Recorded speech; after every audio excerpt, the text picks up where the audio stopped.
അല്ലാതെ അവര് വിഷമിക്കണ്ട, ഞാൻ പോകുന്നുണ്ടെങ്കിലേ വിഷമിക്കും. അവർ ക്ഷണിച്ചാലും ഞാൻ പോകുന്നുണ്ടെങ്കിലേ ഞാൻ പോകുന്നു. അവരോട് വിഷമിക്കണ്ട. അവരങ്ങനെ വലിയ വിഷമം അതിന് വേണ്ടി സെക്രട്ടറിയേറ്റ് ഒന്ന് ചർച്ച ചെയ്ത സമയങ്ങളില്ല. അത് അവരെ വിഷമിക്കണ്ട. തളിപ്പറമ്പിൽ മുൻ MLA ആരംഭിച്ച വികസന പദ്ധതികൾ തുടരുമെന്നും അതോടൊപ്പം പുതിയ പദ്ധതികൾ കൂടി മുന്നോട്ട് വച്ചിട്ടുണ്ടെന്നും TK ഗോവിന്ദൻ MLA. പുതിയ MLAക്ക് ഒന്നും ആവില്ല എന്നാണ് CPMുകാർ പറയുന്നത്. എന്നാൽ നിലവിലെ MLAയും ഗവൺമെന്റും തീരുമാനിച്ചാൽ മാത്രമേ പദ്ധതികൾ മുന്നോട്ടു പോവുകയുള്ളൂ. ആര് ക്ഷണിച്ചാലും CPMിലേക്ക് തിരിച്ചു പോകില്ലെന്നും താൻ ഇപ്പോഴും ഇടതുപക്ഷക്കാരൻ തന്നെയാണെന്നും അദ്ദേഹം പറഞ്ഞു. തളിപ്പറമ്പ് പ്രസ് ഫോറം സംഘടിപ്പിച്ച മുഖാമുഖം പരിപാടിയിൽ സംസാരിക്കുകയായിരുന്നു MLA. പുതിയ തുടങ്ങുന്ന പദ്ധതികൾ വേണമെങ്കിൽ അത് പകരം പദ്ധതികൾ പുതിയ MLAമാർക്ക് നിർദ്ദേശിക്കാം. അപ്പോൾ ഞാൻ അതിലെടുക്കുന്ന നിലപാട് തെലങ്കാന മണ്ഡലത്തിൽ നിലവിലുള്ള എല്ലാ പ്രവർത്തനവും തുടരണം എന്ന് തന്നെയാണ്. അപ്പൊ ഇത് ഞാൻ പറഞ്ഞപ്പോ കുറെ വികസന പദ്ധതികളെ കുറിച്ച് പറഞ്ഞപ്പോ LDFന്റെ ആളുകൾ പറഞ്ഞത് എല്ലാം കഴിഞ്ഞ ഗവൺമെന്റ് തുടർച്ചയുള്ളൂ, പുതിയ MLA എന്താണ് ചെയ്തത് എന്നൊരു ചോദ്യം വരികയുണ്ടായി.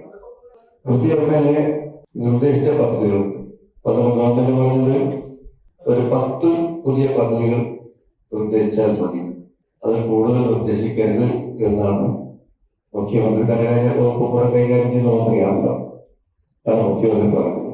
പക്ഷേ ഞാൻ 36 എണ്ണം ഞാൻ പുതിയ ബഡ്ജറ്റ് ഉൾപ്പെടുന്നതിന് വേണ്ടി എഴുതി കൊടുക്കുകയും ചെയ്തു. അപ്പോൾ പഴയ പദ്ധതികൾ എന്തുകൊണ്ടെന്നതിനെ കുറിച്ച് ആലോചിച്ചപ്പോൾ ഞാൻ മുഖ്യമന്ത്രിയോട് ധനമന്ത്രിയോട് പറഞ്ഞത്, ഇപ്പോ നിലവിൽ ബഡ്ജറ്റിലുള്ളത് പണിയൊന്നും തുടങ്ങിയിട്ടില്ല, പക്ഷെ ബഡ്ജറ്റിൽ ഉൾപ്പെടുത്തിയിട്ടുള്ള പദ്ധതികൾ എല്ലാം തന്നെ അതേപോലെ തുടരണം, അത് നമ്മുടെ സഫാരി പാർക്ക് ഉൾപ്പെടെ തുടരണം എന്നാണ് ഞാൻ മുഖ്യമന്ത്രിയോട് പറഞ്ഞതും എഴുതി കൊടുത്തത്. പുതിയ MLAക്ക് ഒന്നും ആവില്ലെന്നാണ് CPMുകാർ പറയുന്നത്. എന്നാൽ നിലവിലെ MLAയും ഗവൺമെന്റും തീരുമാനിച്ചാൽ മാത്രമേ പദ്ധതികൾ മുന്നോട്ടു പോവുകയുള്ളൂ. മുൻ MLA ആരംഭിച്ച മണ്ഡലത്തിനാവശ്യമായ പദ്ധതികൾ തുടരും. അതോടൊപ്പം പുതിയ പദ്ധതികളും മുന്നോട്ട് വച്ചിട്ടുണ്ട്. മുൻ MLAയെ കുറ്റപ്പെടുത്തുന്നത് തന്റെ രാഷ്ട്രീയ നിലപാടല്ല, മണ്ഡലത്തിന്റെ സമഗ്ര വികസനമാണ് ലക്ഷ്യം. വികസന കാര്യങ്ങളിൽ രാഷ്ട്രീയം നോക്കേണ്ട ആവശ്യമില്ല. വികസനത്തിനായി നാടൊന്നിക്കണമെന്ന EMSന്റെ വാക്കുകൾ ഇന്ന് CPM പ്രവർത്തകർ ഓർക്കുന്നില്ലെന്നും അദ്ദേഹം വിമർശിച്ചു. EMSന്റെ വർത്തമാനങ്ങളൊന്നും തന്നെ ഇന്ന് CPMക്കാർക്ക് വിലയുള്ളതല്ല. EMS പറഞ്ഞത് ഈ വികസന കാര്യത്തിൽ രാഷ്ട്രീയം പാടില്ല. ഇപ്പൊ ഇവിടെ കേൾക്കുന്നത് ഇപ്പോഴത്തെ MLAയോട് ഒന്നും കണ്ടെത്ത സഹകരിക്കേണ്ടതെന്നുള്ള അഭിപ്രായമൊക്കെ പറഞ്ഞു കേൾക്കുന്നത് പറഞ്ഞോട്ടെ. പക്ഷേ ഇന്ന് ഈ മണ്ഡലത്തിൽ വൻ ഭൂരിപക്ഷത്തിന് വിജയിച്ച ഒരാളാണ് ഞാൻ. ഈ മണ്ഡലത്തിന്റെ വികസന പ്രവർത്തനത്തിൽ 5 വർഷക്കാലം വികസന പ്രവർത്തനം മുന്നോട്ട് കൊണ്ടുപോകേണ്ടതിന്റെ ബാധ്യതയാണ്. ആ ബാധ്യത ഞാൻ നിർവഹിക്കുക തന്നെ ചെയ്യും. മണ്ഡലത്തിന്റെ സമഗ്രമായ വികസനത്തിന് വേണ്ടി ഞാൻ പ്രവർത്തിക്കും. എനിക്ക് എല്ലാ പാർട്ടിക്കാരും ഞാൻ പ്രവർത്തിച്ച് ഇക്കാലം വരെ പ്രവർത്തിച്ച CPMനോടും അതുപോലെ മറ്റെല്ലാ പാർട്ടിക്കാരും ഞാൻ അഭ്യർത്ഥിക്കുന്നത്, നിങ്ങളെല്ലാം ഈ മണ്ഡലത്തിന്റെ വികസനത്തിൽ നിങ്ങളെല്ലാം സഹായിക്കണം, നമുക്ക് യോജിക്കണം, യോജിച്ചുകൊണ്ട് നമുക്ക് മണ്ഡലത്തിന്റെ വികസന പ്രവർത്തനം പൂർത്തിയാക്കണം എന്നാണ് എനിക്ക് അവരോടെല്ലാം അഭ്യർത്ഥിക്കാനുള്ളത്. സമഗ്ര വിദ്യാഭ്യാസ പദ്ധതി നടപ്പാക്കുകയാണ് ലക്ഷ്യം. പഞ്ചായത്ത് തലത്തിൽ ഡയാലിസിസ് സെന്ററുകൾ ആരംഭിച്ച് സാധാരണക്കാർക്ക് കൂടുതൽ ചികിത്സാ സൗകര്യം ലഭ്യമാക്കും. ടൂറിസം മേഖലയിലും വിവിധ വികസന പദ്ധതികൾ ആവിഷ്കരിക്കും. ആര് ക്ഷണിച്ചാലും ഇനി CPMിലേക്ക് തിരിച്ചു പോകില്ല. താനിപ്പോഴും ഇടതുപക്ഷ ആശയത്തിൽ ഉറച്ച കമ്മ്യൂണിസ്റ്റുകാരനാണ്. സത്യങ്ങൾ പുറത്തു പറഞ്ഞതാണോ ഞാൻ ചെയ്ത തെറ്റ്? അന്ന് പാർട്ടിക്കുള്ളിൽ ചർച്ചയായിരുന്ന കാര്യങ്ങളാണ് ഇന്ന് ജനങ്ങൾ ചർച്ച ചെയ്യുന്നത്.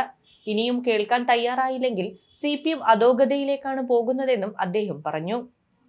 അല്ലാതെ അവര് വിഷമിക്കണ്ട, ഞാൻ പോകുന്നുണ്ടെങ്കിലേ വിഷമിക്കും. അവർ ക്ഷണിച്ചാലും ഞാൻ പോകുന്നുണ്ടെങ്കിലേ ഞാൻ പോകുന്നു. അവരോട് വിഷമിക്കണ്ട. അവരങ്ങനെ വലിയ വിഷമം അതിന് വേണ്ടി സെക്രട്ടറിയേറ്റ് ഒന്ന് ചർച്ച ചെയ്ത സമയങ്ങളില്ല. അത് അവരെ വിഷമിക്കണ്ട. ഞാനിപ്പോ ഇടതുപക്ഷമാണല്ലോ. ഞാനിപ്പോ ഈ CPMിലുള്ള പല കമ്മ്യൂണിസ്റ്റുകാരെക്കാളും പല നേതാക്കന്മാരെക്കാളും കമ്മ്യൂണിസ്റ്റ് മൂല്യങ്ങൾ ഉയർത്തിപ്പിടിച്ച് കമ്മ്യൂണിസ്റ്റ് ജീവിത രീതിക്കനുസരിച്ച് ജീവിക്കുന്ന ഒരു കമ്മ്യൂണിസ്റ്റാണ്. ഒരു സംശയമുണ്ട്, ഇന്നത്തെ ഏത് CPM നേതാവിനെ ഞാൻ വെല്ലുവിളിക്കും. ഒരു കമ്മ്യൂണിസ്റ്റുകാരൻ്റെ ജീവിതത്തിൽ എങ്ങനെയാണ് അങ്ങനെയല്ല പലരും ഞാൻ പെട്ടെന്ന് എന്നെ കൂടെ പറയുന്നുണ്ട്. ഞാനത് ചോദിച്ചാൽ പലതും പറയേണ്ടി വരും. അതൊന്നും ഞാൻ പറയുന്നില്ല. ഞാൻ ഒരിക്കൽ നിങ്ങളോട് പറഞ്ഞിട്ട് പഴയ കാര്യം ഞാൻ വിളിച്ച് പറയില്ല. പക്ഷെ എന്നെ കൂടി ഇങ്ങനെ പറയിപ്പിക്കാൻ ചില ആൾ ശ്രമിക്കുന്നു. ചില ആൾക്കുണ്ട് അത് പറയിപ്പിക്കുന്നത് ദോഷമായിരിക്കും. കാരണം എന്താ വെച്ചാൽ എന്തിനാണ് ചർച്ച ചെയ്ത സമയം കളയുന്നു? എന്തിനാണ് ഞാൻ അതിൽ നിന്ന് ഇറങ്ങിയത്? എന്താണ് ഞാൻ ചെയ്ത് തെറ്റ്? ഞാൻ പറഞ്ഞ കാര്യമില്ലേ ഇന്ന് പാർട്ടിയിൽ ഉടനീളം ചർച്ച ചെയ്യുമ്പോഴല്ലേ എന്നോട് അസംസ്കൃത കൊടുക്കുന്നത്?